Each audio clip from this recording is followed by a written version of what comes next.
Siyamang patay sa panibagong airstrike ng Israel sa Beirut, Lebanon kaninang madaling araw. Pinalilikas na rin ng Israel ang mga nakatira sa mahigit 20 bayan sa Southern Lebanon sa gitna ng bakbakan doon. Saksi si JP Soriano. Panibagong pagsabog sa kabisera ng Lebanon na Beirut kaninang madaling araw. Umalingaw-ngaw ang dagundong ng pagsabog sa iba't ibang bahagi ng lungsod. Ayon sa Israel, nagsagawa sila ng precise airstrike sa Central Beirut. Sa ulat ng Reuters at iba pang international media, tinarget ang isang gusali malapit sa Lebanese Parliament, ang pinakamalapit na Israeli strike na tumama sa sentro ng kabisera. Ayon sa mga otoridad sa Lebanon, 9 na ang patay. May tumama rin daw ng mga missile sa southern suburb ng Dahieh, kung saan napatay noong nakaraang linggo ang leader ng Hezbollah na si Hassan Nasrallah. Kahapon sinabi ng Israel na 8 sa kanilang mga sundalo ang nasawi sa bakbakan sa southern Lebanon. Pinakamarami ito mula nang uminit ang tensyon sa border ng dalawang bansa sa gitna ng gyera sa Gaza. Pinalilikas na ng Israeli military ang mga residente sa mahigit 20 bayan sa southern Lebanon habang patuloy ang kanilang military operation laban sa Hezbollah. Ayon sa Lebanese Health Ministry, 46 ang patay at 85 ang sugatan sa Israeli strike sa Lebanon sa loob ng 24 oras. Ang ibang taga-Lebanon lumikas na patungo sa mga kalapit na bansa sa Cyprus at Syria. Gayon din sa Turkiye. Ayon sa Department of Migrant Workers, kanselado pa rin ang flight na sasakyan sana ng mga Pilipino roon pauwi ng Pilipinas.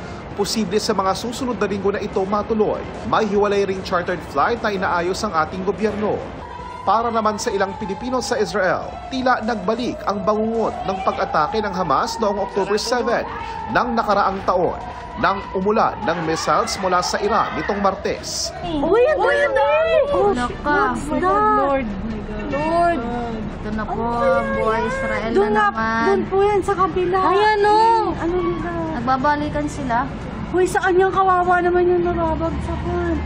Wala namang nasaktang Pilipino sa pag-atake. While we are preparing for the missile attack, nagkaroon ng shooting. So hindi namin alam kung may connected siya, but sabay siyang almost magkasunod siyang nangyari. So ang kababayan natin alert at some of them are already in their safe rooms. Nauna nang sinabi ng Israel na pagbabayaran ng Iran ang missile attack nito. Ang Foreign Minister ng Israel, idineklara pang persona non grata ang UN Secretary General dahil hindi raw nito tahasang kinundena ang missile attack. Bagay na nilinaw ng UN Secretary General sa pagharap niya sa UN Security Council. I again strongly condemn yesterday's massive missile attack by Iran on Israel. This deadly cycle of tit-for-tat violence must stop. Time is running out. What happened in Israel was not a defensive action of Iran. It was a calculated attack on a civilian population. Israel will not stand by in the face of such aggression. Giit ng Iran, hindi nila gusto ng giyera. Sinabi na noon ng Iran na tapos na ang kanilang pag-aksyon basta't hindi sila uudyokin ng Israel. At sa pahayag ngayon ng presidente ng Iran, re-rest back daw sila kung sila ang aatakihin. The only way to prevent further escalation is clear.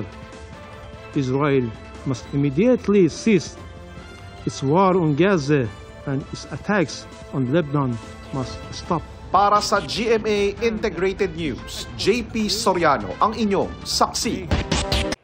Mga kapuso, sama-sama tayong maging saksi.